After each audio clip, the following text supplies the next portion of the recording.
ये बूढ़ी चुड़ैल उस लड़के के हाथ और टांग दोनों तोड़ देती है और फिर वह उस पुतले को पानी में फेंक देती है जिस पर उसने जादू किया होता है और उस लड़के की आत्मा को उस पुतले में कैद कर दिया होता है, जिसकी वजह से वह लड़का मर जाता है। इसके बाद वह अपना चाकू तेज करने लगती है और इतने में एक और लड़का उस लड़की को बचाने आता है। लड़की उसे देखकर बहुत खुश होती है क्योंकि वह उसका बॉयफ्रेंड होता है। इतने में एक और चुड़ैल उस लड़के के पास आती है और उस पर हमला करने की कोशिश करती है।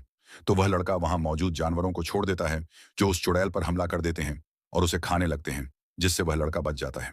फिर उस लड़के का सामना दूसरी जादूगरनी से होता है और वह उस पर 2 बार हमला करती है, लेकिन लड़के को कुछ नहीं होता। इसके बाद वह जादूगरनी एक बड़े गुलदान से उस पर हमला करती है। पहली बार लड़का उस गुलदान से बच जाता है, लेकिन दूसरी बार वह गुलदान उसके ऊपर गिर जाता है। फिर लड़का उस जादूगरनी पर हमला करता है और वह जादूगरनी पानी के पास गिर जाती है, जिसमें उसने उस लड़के का पुतला फेंका होता है। और उस पुतले की मदद से वह जादूगरनी फिर से उस लड़के पर हमला करती है। काफी देर तक लड़ने के बाद लड़के को पता चलता है कि वह लड़का तो पहले ही मर चुका है। फिर वह लड़का एक एक करके उस मरे हुए लड़के पर चूमर भारी चीजें गिराने लगता है।